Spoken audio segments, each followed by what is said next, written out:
ወገኖቼ እያለፋችሁ ያላችሁበት ሁኔታ ምንም ከባድ ቢሆን ምንም አድካሚ ቢሆን ምንም ቢያዝል ምንም ቢያሰንፍ ለነገ ክብራችሁ ምልክታችሁ ነው።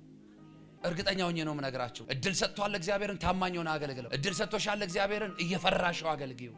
ዮሴፍ ቢልለት ለወንድሞቹ ስንቅ ለማቀበል ነው ሄደው፣ ሊመግባቸው ነው ሄደው፣ ሊያበላቸው ሄደው። እሱን ግን አፈር ሊያበሉት ነው ፕሮግራም ያደረጉት። ጉድጓድ ቆፍረን ምን እንበላው አሉ፣ እንቅበረው።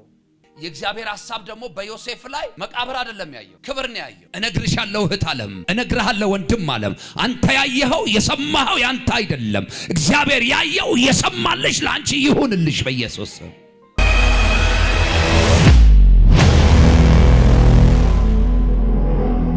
ክብር ለጌታ ይሁን። መነሻ ያዕቆብ መጽሐፍ ነውና በጌታ በኢየሱስ ስም ስፍራውን አነባለሁ። ጥቂት ነገር ከዚህ ብዬ ወደ ዋናው መልእክቶቼ እሄዳለሁ።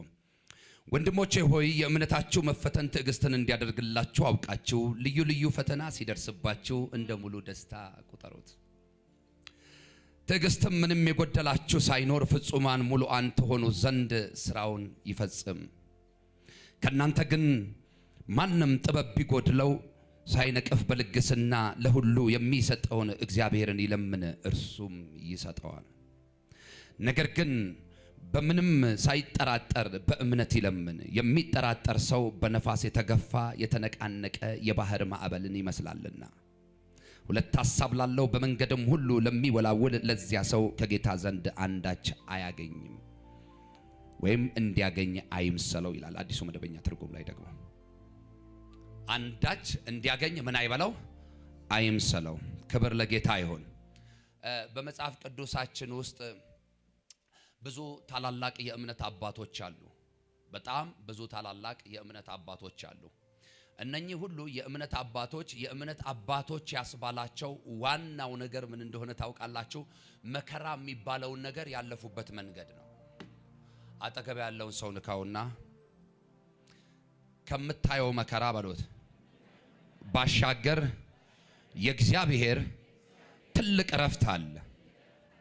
እና የእምነት አባቶች ሲያስብላቸው ዝም ብሎ ሁኔታ ሁሉ በተመቻቸ ነገር ሁሉ በተደላደለ መስመር ውስጥ አልፈው አይደለም። በጣም የሚፈትን፣ በጣም የሚያታግል፣ በጣም የሚሰብር፣ በጣም የሚጎዳ፣ በጣም የሚያቆስል፣ በጣም በሽተኛ የሚያደርግ፣ በጣም ለሞት የሚያደርስ ብዙ መከራ ገጥሟቸው እነኛን ሁሉ መከራ ግን በምን አለፉት?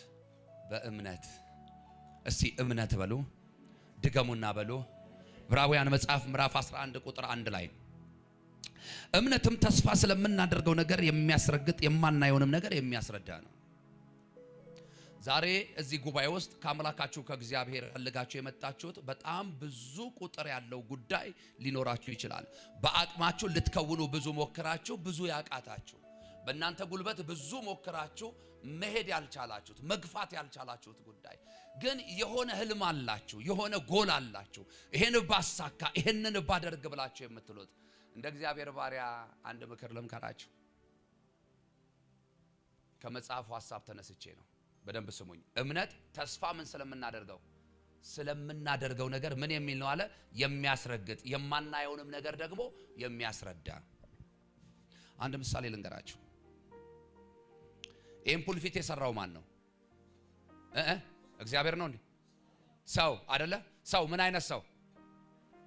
አናጺ የሚባል የሆነ ባለሙያ እና ይሄ ፑልፊት ከመሆኑ በፊት አናጺ የተባለው ሰውዬ፣ ባለሙያ የተባለው ሰውዬ ውስጥ ይሄ ፑልፊት ነበረ። ይሄን ፑልፊት ፊዚካሊ እኔና እናንተ አሁን አየነው እንጂ ሰውየው ከመሰራቱ በፊት ሳይሰራ በፊት አይቶታል። ምን እያልኳችሁ መሰላችሁ? ፑልፊቱን መስራት ሲያስብ፣ ጠረጴዛ መስራት ሲያስብ፣ ሶፋ መስራት ሲያስብ ገና ሰውየው ማሰብ በጀመረ ጊዜ ኦሬዲ ፕላን ሆኖ አልቋል። ምኑ ላይ? ጭንቅላቱ ላይ፣ አእምሮው ላይ። እንዲህ አይነት ፑልፊት እሰራለሁ፣ ቁመቱ ይሄን ያህል ሜትር፣ ጎኑ ይሄን ያህል፣ ስፋቱ ወርዱ ምናምን ብሎ እግሩ እንደዚህ ነው፣ መደገፊያው እንደዚህ ነው የሚለውን ፕላን እዚህ ውስጥ ጨርሶታል። ከዛ በኋላ ይሄ ሰውዬ ማቴሪያሉን ከገዛ በኋላ አይደለም ፑልፊት እንደሚሰራ ማሰብ የሚጀምረው፣ ወይንም ደግሞ ሚስማሮቹን ምናምን የሚቀባቡትን ነገሮች ከገዛ በኋላ አይደለም። መጀመሪያ ፑልፊት ለመስራት ሲያስብ ፑልፊቱ እንደተሰራ እርግጠኛ ሆኗል። ወገኖቼ በደንብ ስሙኝ።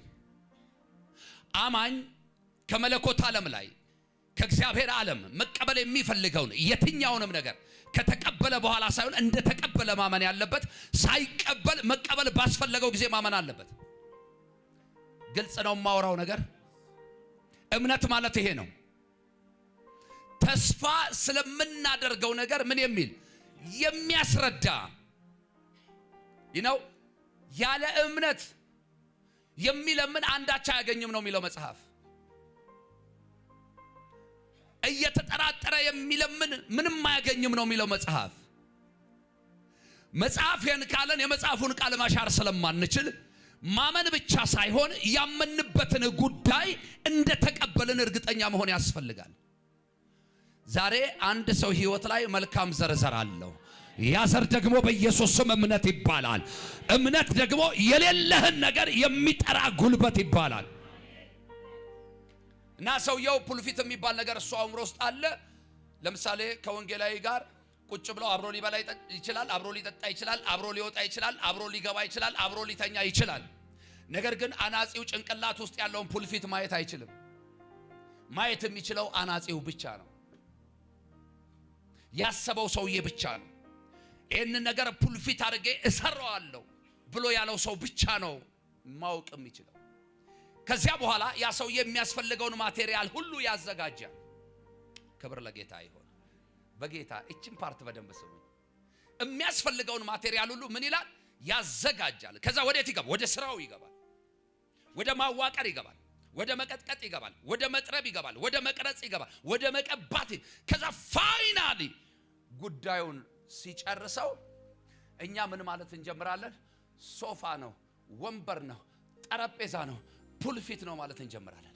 ሰውየውስ ገና መጀመሪያ ያኔ ሳይጀምረው ፑልፊት ነው ብሎ ተቀብሏል። ሶፋ ነው ብሎ ወንበር ነው ብሎ ተቀብሏል። እየሰራው እየሞከረው እያዋቀረው ሁሉ እንዳለቀለት ዕቃ ነው የሚታየው። መልእክት አለኝ ዛሬ በኢየሱስ ስም። ይህንን መልካም ዘር የእምነት ዘር በአንድ ሰው ህይወት ላይ ዘርቻለሁ። በኢየሱስ ስም ይብቀልላችሁ። ሰውየው ለገበያ ሊሆን ይችላል የሚያወጣው፣ ለስጦታ ይሆናል የሚያወጣው፣ ለራሱ መገልገያ ሊሆን ይችላል የሚያወጣው። ነገር ግን መጀመሪያ ፑልፊት ብሎ የጀመረው ሲያልቅ ፑልፊትነቱን አይቀይርም። የቀረጸው ራሱ ነው። ፑልፊት እንዲሆን አድርጎ ዲዛይን ያደረገው እሱ ነው። ከሱ ፊት ወጥቶ ሌላ ሰው ፊት እንኳን ሲቀር አይ ፑልፊት አይመስልም ጠረጴዛ ነው አይሉትም። ቢኮዝ ባለሙያው ማን ነው? እሱ ነው። አንድ ነገር ልንገራቸው። እምነት ማለት የማናየውን ነገር የሚያስረግጥ ነው ካልን ልክ ይሄን ፑልፊት ሰውየው በልቡ ፑልፊት የሚባለው ነገር እሰራለሁ ብሎ ያሰበበት ነው እምነት የሚባለው።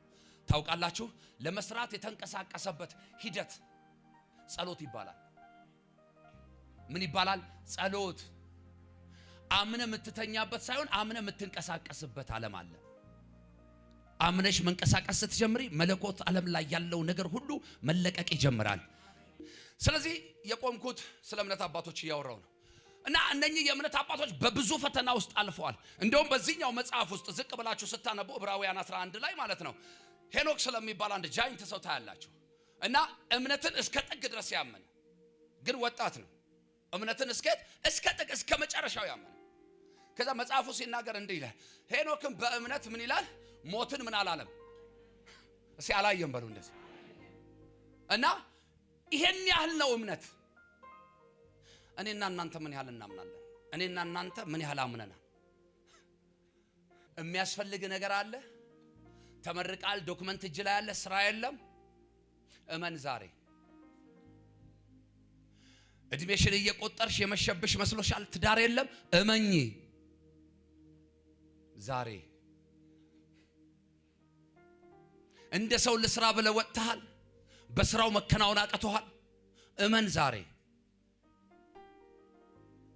ታገለግላለህ ተብለሃል፣ አገለግላለሁ ብለህ ወጥተሃል። ተግዳሮት በዝቶብሃል። እመን ዛሬ። ወዳጆቼ የቸርች ቱሪስት ከመሆን አማኝ መሆን ትርፋማ ያደርጋቸዋል። አንዳንድ ሰዎች ስልካቸው ሙሉ የነቢያት ስልክ ነው። የቤተ ዘመዶቻቸው ስልክ እንኳን የሌላቸው ሰዎች ብዙ ገጥመውኝ ያውቃል። እስቲ እንትናን ስልክ ላክልኝ፣ የእንትናን ስልክ ላክልኝ የሚባባሉ ሰዎች ያውቃለሁ። ይሁን ጥሩ፣ የእግዚአብሔር ሰዎችን ሪስፔክት ማድረጋቸው ችግር የለብኝም። ግን እሱ አይደለም ዋናው፣ እሱ አይደለም ዋናው። የምንጩ ጌታ ኢየሱስ ይባላል። ዋናውን ሳትጠጉ ቅርንጫፎቹ ላይ ብትጠለሉ እርግጠኛ ነኝ ከፀሐይ እንኳን አያስጥላችሁ፣ ከዝናብም አያስጥላችሁ። ግንዱን የተጠጋ በቅርንጫፉ መጠለል ብቻ ሳይሆን ፍሬውንም ይበላል።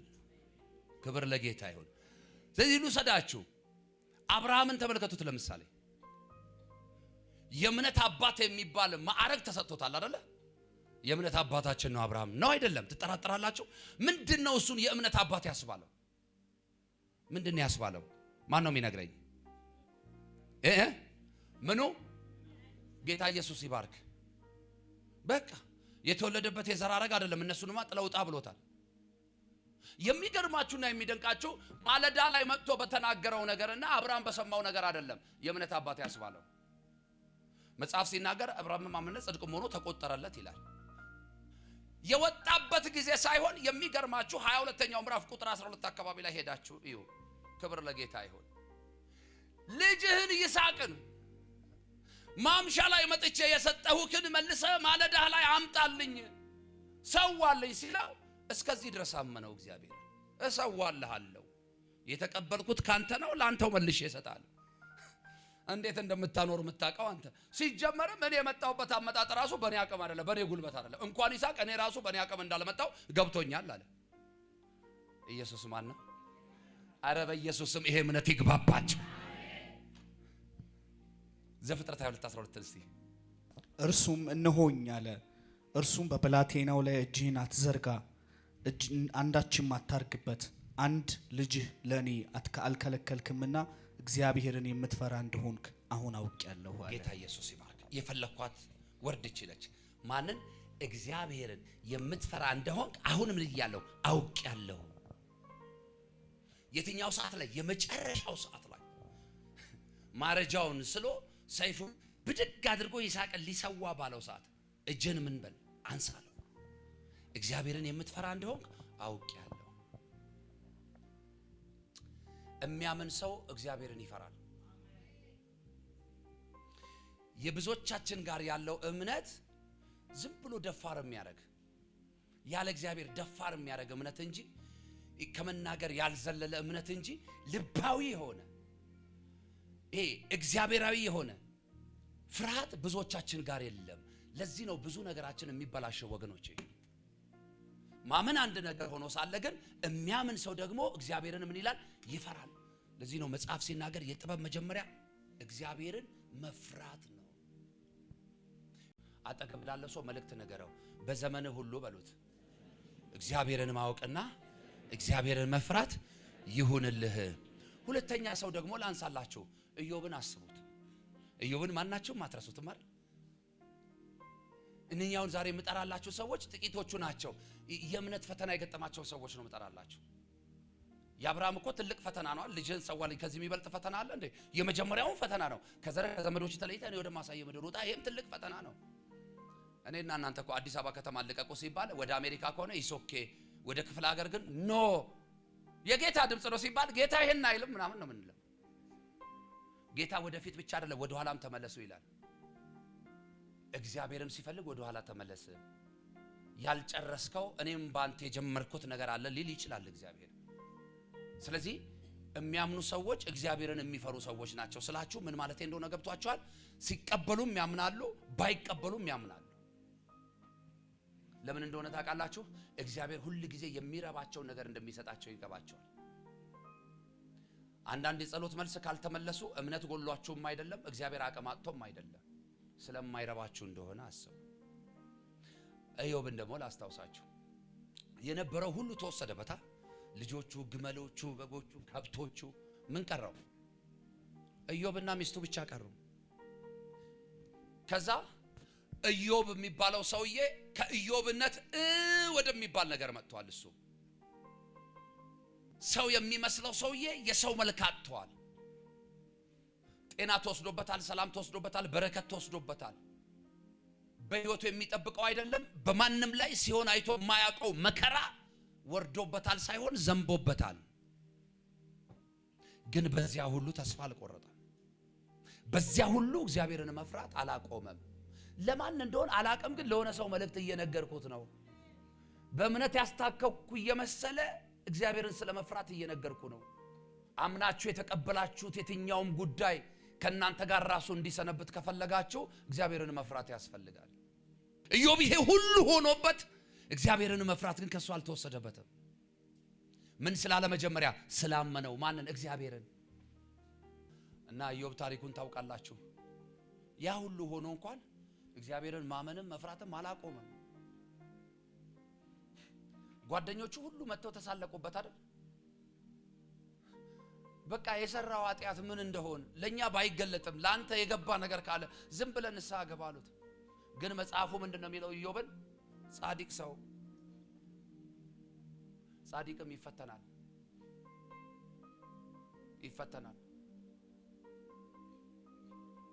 በዛ ሁሉ ግን ኢዮብ አሁንም እግዚአብሔርን መፍራት አላቆመም።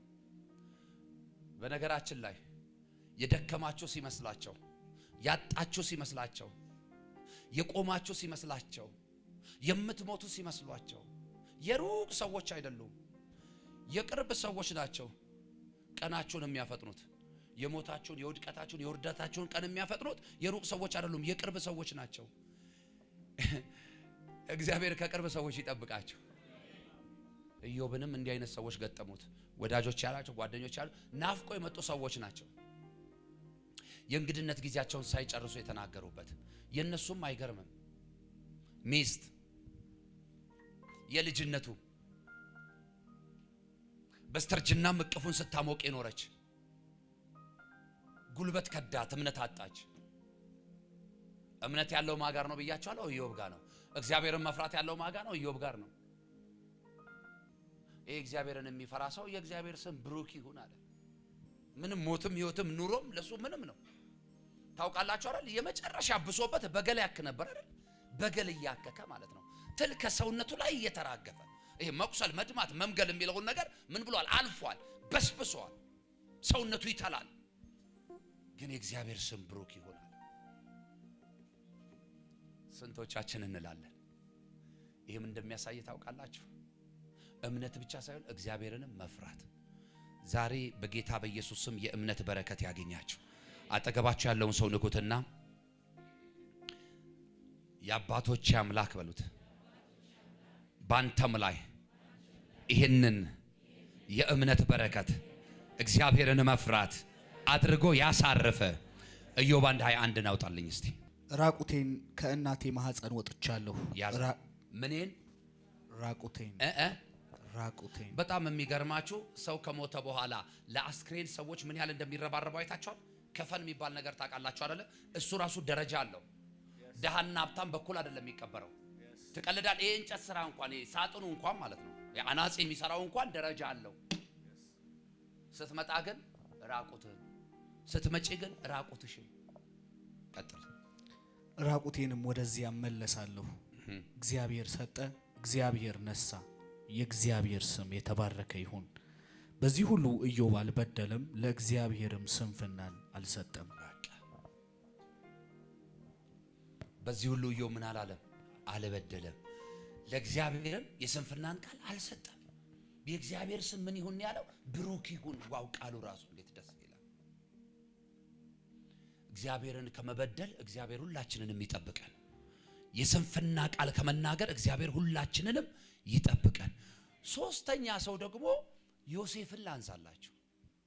ዮሴፍን አትረሱትም መቼ። የሚገርም ሰው፣ የጽድቅ ሰው፣ የተባረከ ሰው፣ በልጅነት አእምሮ ውስጥ እግዚአብሔር የትልቅ ሰው ሐሳብ ያስቀመጠበት ሰው።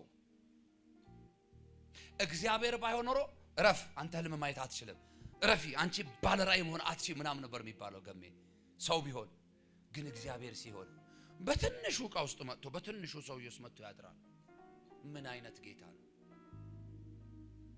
እና ዮሴፍን እግዚአብሔር ለራሱ ዓላማ ፈለገው። እንደምታውቁት በወንድሞቹ መካከል በተኛበት ነው ነጥሎ ለይቶ ራእይ ያሳየው፣ ህልም አሳየው። ያለመውን ህልም ነገራቸው። ቅድም እንደነገርኳቸው እንደኛ ዘመን፣ እሺ እንደኛ ሰፈር ሰዎች ባይነግር ይሻል ነበር አይደለ? ዮሴፍ ባይነግር ይሻል ነበር። መናገሩ ግድ ነው። የእግዚአብሔር እጅ እንዴት ይገለጥ? የእግዚአብሔር አብሮነት እንዴት ይታይ? በረሃብ ዘመን ይሄንን ህዝብ እሱን ያሳደዱ የበደሉትን ቤተሰቦቹን ማን ይመግባቸው?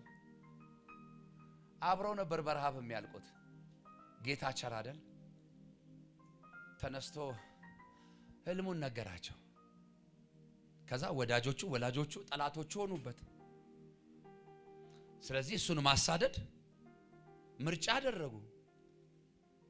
አደረጉ። ተሰደደ። ያውን በሚያስጠላ ውርደት በሚመስል ባርነት በሚመስል ዓለም ውስጥ ነው ዮሴፍ ያለፈው። ወገኖቼ እያለፋችሁ ያላችሁበት ሁኔታ ምንም ከባድ ቢሆን፣ ምንም አድካሚ ቢሆን፣ ምንም ቢያዝል፣ ምንም ቢያሰንፍ ለነገ ክብራችሁ እግዚአብሔር ምስክሬ ነው፣ ምልክታችሁ ነው። እርግጠኛ ሆኜ ነው የምነግራችሁ። እድል ሰጥቷል እግዚአብሔርን፣ ታማኝ ሆነ አገልግለው። እድል ሰጥቶሻል እግዚአብሔርን፣ እየፈራሽው አገልግዩ። አገልግሎት እንደዚህ መድረክ መቆም ማይክ መጨበጥ ብቻ አይደለም። ዮሴፍ ቢልለት ለወንድሞቹ ስንቅ ለመቀበል ነው ሄደው፣ ሊመግባቸው ነው ሄደው፣ ሊያበላቸው ሄደው። እሱን ግን አፈር ሊያበሉት ነው ፕሮግራም ያደረጉት። ጉድጓድ ቆፍረን ምን እንበላው አሉ፣ እንቅበረው። የእግዚአብሔር ሐሳብ ደግሞ በዮሴፍ ላይ መቃብር አይደለም ያየው፣ ክብር ነው ያየው። እነግርሻለሁ እህት ዓለም፣ እነግርሃለሁ ወንድም ዓለም፣ አንተ ያየኸው የሰማኸው ያንተ አይደለም። እግዚአብሔር ያየው የሰማልሽ ላንቺ ይሁንልሽ በኢየሱስ። ከዛ ለአባታችን አውሬ በላው ብለን እናረዳለን ያሉት ክፍሉን እናንተ ታነቡታላችሁ። ምን በላው? አውሬ በላው ብለን እናረዳዋለን። ከዛ መልካም የሆነ አንድ ሰው በመካከላቸው ተገኘ። ሮቤል ኖ አለ። ይሄን ደምማ እግዚአብሔር ከእጃችን ይቀበላል። ምን ይሻላል ሲባል እንዲህ አይነት ቅን ሰዎች ደግሞ የመፍትሄ ሰዎች ናቸው። መፍትሄ ሲባል መፍትሄው አለ ለግብጽ ነጋዴዎች መሸጥ ነው አለ። እነኛ ደግሞ ሆዳሞች ስለሆኑ ብሩን ፈለጉት። ከአንድ ነው የተስማሙት። በ20 ብር ተሸጠ። ሮቤል በልቡ እያዘነ እንደሆነ መጽሐፉ በዝርዝር ባያስቀምጥም እያዘነ እንደሆነ፣ እየከፋው እንደሆነ፣ ቅር እያለው እንደሆነ፣ ደስተኛ ሳይሆን እንደሆነ ግልጽ ነው። ግን ሮቤልን ተጠቅሞ እግዚአብሔር ለዮሴፍ መንገድ ሆነ። ዘፍጥረት 37 ቁጥር 28 ወንድሞቹ የእርሱን ነገር ሰሙት። የምድያም ነጋዴዎች አለፉ። እነርሱም ዮሴፍን አንስተው ከጉድጓዱ አወጡት። ለእስማኤላውያንም ዮሴፍን በ20 ብር ሸጡት። እነርሱም ዮሴፍን ወደ ግብጽ ወሰዱት። ሮቤልም ወደ ጉድጓዱ ተመለሰ፣ እነሆም ዮሴፍ ከጉድጓዱ የለም። ልብሱንም ቀደደ፣ ወደ ወንድሞቹም ተመልሶ ብላቴናው የለም፣ እንግዲህ እኔ ወዴት እሄዳለሁ አለ። የዮሴፍንም ቀሚስ ወሰዱ፣ የፍየል አውራ አርደው ቀሚሱን በደም ነከሩት። ብዙ ህብር ያለበት ቀሚሱን ላኩ፣ ወደ አባታቸውም አገቡት። እንዲህም አሉት፣ ይህንን አገኘን፣ ይህ የልጅህ ልብስ እንደሆነ ወይም እንዳልሆነ እስኪ እየው። እርሱም አውቆ የልጄ ቀሚስ ነው፣ ክፉ አውሬ በልቶታል፣ ዮሴፍ በእርግጥ ተበጫጭቋል አለ። ያዕቆብም ልብሱን ቀደደ፣ በወገቡም ታጥቆ ለልጁ ብዙ ቀን አለቀሰ። ወንዶች ሴቶች ልጆች ሁሉ ሊያጽናኑት ተነሱ፣ መጽናናትን እምቢ አለ። እንዲህም አለ፣ ወደ ልጄ ወደ ሙታን ሰፈራ እያዘንሁ እወርዳለሁ። አባቱም ስለ እርሱ አለቀሰ። እነዚህም የምድያም ሰዎች ግን ዮሴፍን በግብጽ ለፈርዖን ጃንደረባ ለዘበኞቹ አለቃ ለጲጢፋራ ሸጡት። ይሄን ያህል የክፋት ጥግ አብረው የተወለዱ አብረው ያደጉ አብረው የኖሩ ወንድሞቹ አሳልፈው ሰጡት። ሮቤል ጋር ግን ትንሽ ርህራሄ ትታያለች አይደል? ወዴት ሄደ ብላቴናው ብሎ ሁሉ ጠየቃቸው። የነሱ ሐሳብ ተፈጽሟል። እግዚአብሔር ግን በዮሴፍ ጉዳይ ገና አልጨረሰም። እነሱ ጨርሰናል ያሉት፣ እግዚአብሔር አልጨረሰም። በሱ ሊሰራ ያለው ትልቅ ስራ አለ እና የተገፋችሁ ሰዎች ካላችሁ፣ ስፍራ ያጣችሁ ሰዎች ካላችሁ፣ ሁኔታ ያልተመቻችሁ ሰዎች ካላችሁ፣ በዛው በማይመቸው ሁኔታ ውስጥ ነው እግዚአብሔር የሚመጣው። ዮሴፍ እኮ የተሸጠው ለባርነት እኮ ነው። አሽከር ሊሆን እኮ ነው የሄደው። ጌታ ካለ ግን ጌታ ትሆናለህ። ንጉሶ አብሮ ካለ ያነግስሃል፣ ያነግስሻል፣ እመቤት ያደርግሻል። ክብር ለኢየሱስ ይሁን። 41 ነገሩም በፈርዖንና በሌሎቹ ፊት መልካም ሆነ። በደንብ ስሙ። ምን ሆነ? ነገሩ መልካም ሆነ በፈርዖንና በሌሎቹ ፊት። እሺ ፈርዖንም ሌሎቹን እንዲሁም እንዲህ አላቸው፣ በውኑ የእግዚአብሔር መንፈስ ያለበት እንዲህ ያለ ሰው እናገኛለን? ፈርዖንም ዮሴፍን አለው፣ እንዳንተ ያለ ብልህ አዋቂም ሰው የለም። እግዚአብሔር ይህንን ሁሉ ገልጦልሃልና አንተ በቤቴ ላይ ተሾም፣ ሕዝቤም ሁሉ ለቃልህ ይታዘዝ። እኔ ከዙፋኔ ብቻ ከአንተ እበልጣለሁ። ፈርዖንም ዮሴፍን በግብፅ ምድር ሁሉ ላይ ሾምሁህ አለው። ፈርዖንም ቀለበቱን ከእጁ አወለቀ፣ በዮሴፍም እጅ አደረገው። ነጭ የተልባ እግር ልብስም አለበሰው፣ በአንገቱም የወርቅ ዝርግፍ አደረገለት። የእርሱም በምትሆን በሁለተኛይቱ ሰረገላ አስቀመጠው። አዋጅ ነጋሪም ሰገዱ እያለ በፊቱ ይጮሁ ነበር። ማለዳ ላይ ወንድሞቹ በዮሴፍ ላይ ቅናት ሲጀምሩ ከህልሙ ብቻ አይደለም የጀመሩት፣ ከአባትየው ልብ ነው የጀመሩት። አባትየው ለዮሴፍ መልካም ልብ አለው እና ታውቃላችሁ፣ ለዮሴፍ የገዛለት የክት ልብስ ቀድሞኑ ያስቆጣቸው ቂም ያዙበት ያቄሙበት ናቸው ወንድሞቹ። ገና ማለዳው ላይ ማምሻ ላይ ደግሞ በተሸጠበት በባርነት ሀገር ይሁ የእግዚአብሔርን እጅ ከሹመት ሽልማት አልፎ በፍታ ሳይሆን የክት ልብስ ሳይሆን ጨርቅ ብቻ ሳይሆን የወርቅ ቀለበት የክብር ልብስ በንጉሱ እጅ በቤተ መንግስት ውስጥ በክብር ተጠርቶ ሹመትና ሽልማት ሲሰጠው አይገርምም? የትላንትናው ችግር እንኳን ሆነ አያስብልም? የትላንትናው ስደት እንኳን ሆነ አያስብልም? የትላንትናው መሸጥ እንኳን ሆነ አያስብልም? ዮሴፍ ግን በዚህ ሁሉ እግዚአብሔርን ምን ይል ነበር? ያምን ነበር። ለእስር የዳረገው እኮ ወንጀል ሰርቶ አይደለም፣ የጽድቅ ስራ ሰርቶ ነው። የጲጢፋራ ሚስት ናንተኛ ስትለው በስመ አብ ወልድ መንፈስ ቅዱስ እኔ እንደዚህ አይነት ስፍራ ላይ አልገኝም፣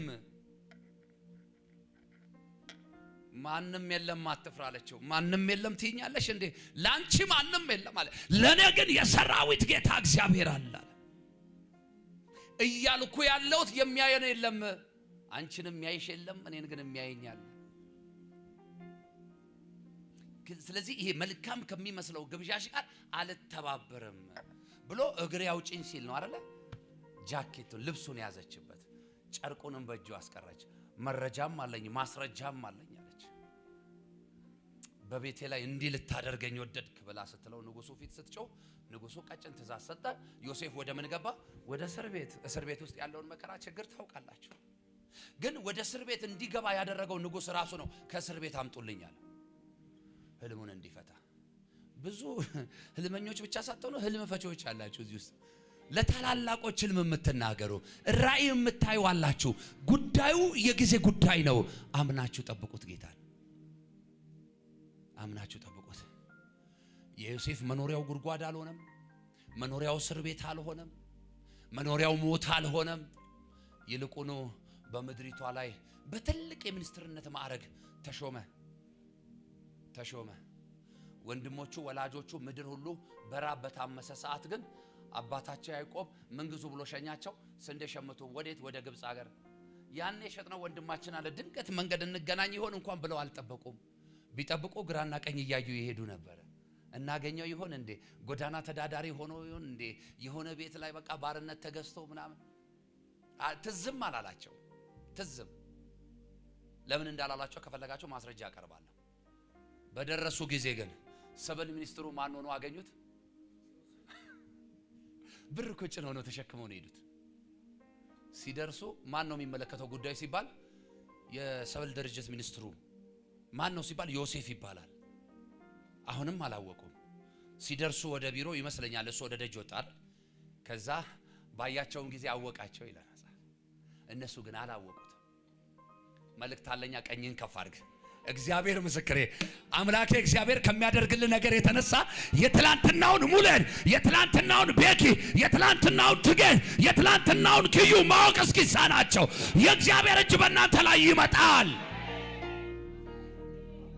ዮሴፍን ትላንትና ያውቁት ነበር። በማግስቱ ሲሄዱ ግን ሳቱት።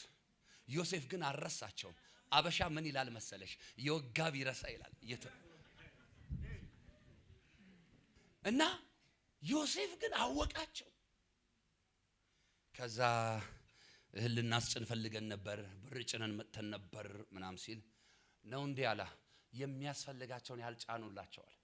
እርግጠኛ ነኝ ከሚፈልጉት በላይ እነሱ በበራቸው ልክ ነው አይደለ ማስጫን የፈለጉት፣ ከሚፈልጉት በላይ ቤተሰቡን ሳይሆን ከተማውን እንዲመግቡ አስጫንና ላካቸው። ከዛ ለአባትየው ጭምር ነው መልእክት የላከው። የሚገርማችሁ ነገር ዮሴፍ እኔን ቢሆን አንተን ቢሆን አንቺን ቢሆን ለምን ነበር የሚዘጋጀው? ለበቀል።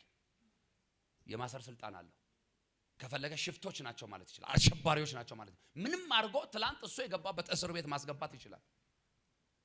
እግዚአብሔርን የሚያምንና እግዚአብሔርን የሚፈራ ሰው ለእግዚአብሔር ነው ሰልፉን የሚሰጠው። ሰውና እግዚአብሔር ተሰልፎ አያምርም። እናንተ ወይ ብቻችሁን ተሰለፉት፣ ስንክሳራችሁን አይታችሁ ትመለሳላችሁ፣ ወይ ለእግዚአብሔር ልቀቁለት፣ የድል ባለቤት ትሆናላችሁ። ከሁለት አንዱ። ኢየሱስ ማን ነው? ኦኬ። የመጨረሻ አንድ ሰው ልጨምርላችሁ። ዳዊትን አስቡት። ዳዊት ብዙ ሰልፍ የነበረበት ሰው፣ ብዙ የጦርነት አውድማ ላይ ወጥቶ የተጋፈጠ ሰው ነው። ዳዊት ከረኝነት ዘመኑ ጀምሮ የጠላት እጅ በብዙ ያሳደደው ሰው ነው። ሰው ብቻ አይደለም፣ አውሬም ታግሎታል፣ ግን አላሸነፈውም። ታውቃላችሁ። እና ዳዊት እግዚአብሔርን ማመንም መፍራትም ለሱ ስጦታው ነው። የሚገርማችሁና የሚደንቃችሁ ነገር ግን ሁሉ ጊዜ ዳዊት በመዝሙሮቹ ላይ እግዚአብሔርን ሲያመሰግን ነው። ሲያማርር አትሰሙትም። ሲያመሰግን ሲባርከው ነው የምታዩት። አማኝ እንደዚህ ነው የሚያምነው። አያስቆጣችሁም አይደለም፣ ሁኔታው ያስቆጣል። አያናድድም አይደለም፣ ሁኔታው ያናድዳል። አያስከፋም አይደለም፣ ሁኔታው አያስለቅስም አይደለም፣ ሁኔታው ያስለቅሳል። ግን እግዚአብሔር መልስ አለው ላንቺ ጉዳይ። እግዚአብሔር ላንተ ጉዳይ መልስ አለው። ይሄን ያህል ዘመን አገልግዬ፣ ይሄን ያህል ዘመን ቸርነት አድርጌ፣ ይሄን ያህል ዘመን ለሰው መልካም ሰው ነበርኩ፣ ይሄን ያህል ሰርቼ ለፍቼ እንዴት እግዚአብሔር እኔ ይተው አትበሉ። አይተውም እግዚአብሔር ማንን እንደተወ። ከአመድ ከትቢያ አንስቶ የሚያከብር እግዚአብሔር ያከበርከውን አንተን እንዴት ይተው? አይተውም እግዚአብሔር። አጠገብ ላለው ሰው ንገረው፣ እግዚአብሔር አይተውህም በሉት። ድገሙና ንገሯት፣ ለመጨረሻ ጊዜ ንገሯት። በኢየሱስ ስም እግዚአብሔር አይተዋችሁም። በቃ ዳንኤልን ልጨምርላችሁና ልጨርስ። ይሄ እዛ መጨረሻ አካባቢ አድሬስ የሚያደርገው ሰው ስላለ ዳንኤል ታውቃላችሁ፣ መልካም ሰው እንደሆነ መጽሐፍ ይመሰክርለታል። ግን መልካምነቱን ያልወደዱ ሰዎች ከንጉሱ ጋር አጣሉት አይደል? በሩጫ ነው ማውራችሁ። ከዛ የተራቡ አንበሶች ጉድጓድ ተጣለ። አያችሁ፣ ከዚህ በላይ የሚያበሳጭ፣ ከዚህ በላይ ተስፋ የሚያስቆርጥ፣ ከዚህ በላይ የሚያናድድ፣ ከዚህ በላይ የሚያሳዝን ነገር አለ? የእግዚአብሔር ሰው የለም። ግን እዛም ሆኖ እምነቱን አልጣለም። ግን እዛም ሆኖ እግዚአብሔርን መፍራት አላቆመም። ስለዚህ እምነቱን ያልጣለበት እግዚአብሔር፣ ስለዚህ መፍራቱን ያልተወለት እግዚአብሔር ታውቃላችሁ፣ ዳንኤል ከመግባቱ በፊት ለካ መልአኩን ልኮለታል። የአንበሶቹን አፍ ሁሉ ቆላልፎለታል። በፓተርን በፓስዋርድ በተመቸ ባለው ብቻ በቃ አፕታይታቸውን ይሁን ብቻ ይሁን ነገራቸውን ዘግቷል። አንበሳ ኖር ብሎ ሰው ተቀብሎ አያውቅም። በቃ አንበሳ ካገኘ እንደዚህ ነው የሚያርፍበት አይደል እንዴ? ግን አላረፈበትም፣ አሳረፈው። ዳኒን አሳረፈው። ታውቃላችሁ፣ አንዱ ምንጣፍ፣ አንዱ ፍራሽ፣ አንዱ ኮንፈርቶ፣ አንዱ ትራስ ሆነው አሳደሩት። እግዚአብሔርን መፍራት ሲኖር፣ በእግዚአብሔር መታመን ሲኖር፣ በሚያስፈራ ሁኔታ ውስጥ ተረጋግታችሁ ነው የምትቀመጡት። አንድን ሰው ልባርከው ዛሬ። የጻድቅ ሰው በረከት ያገኝ በኢየሱስ ስም። የጻድቅ ሰው በረከት ያገኝሽ በኢየሱስ ስም። በጣም ብዙዎቻችን ባለን ነገር ላይ እየተጨመረልን ስላለን ነው ለማመስገን የተቸገርነው። አግኝተናል ለማለት ለመመስከር ዋው ቴንክ ዩ ጋድ ለማለት የተቸገርነው እንጂ በህይወታችን ላይ እግዚአብሔር ያላደረገው ያልጨመረው ነገር የለም። ተጨምሮልኛል የሚል ሰው አሜን ይበል። አሜን ላለው ሁሉ ሆነለት በኢየሱስ ስም አሜን።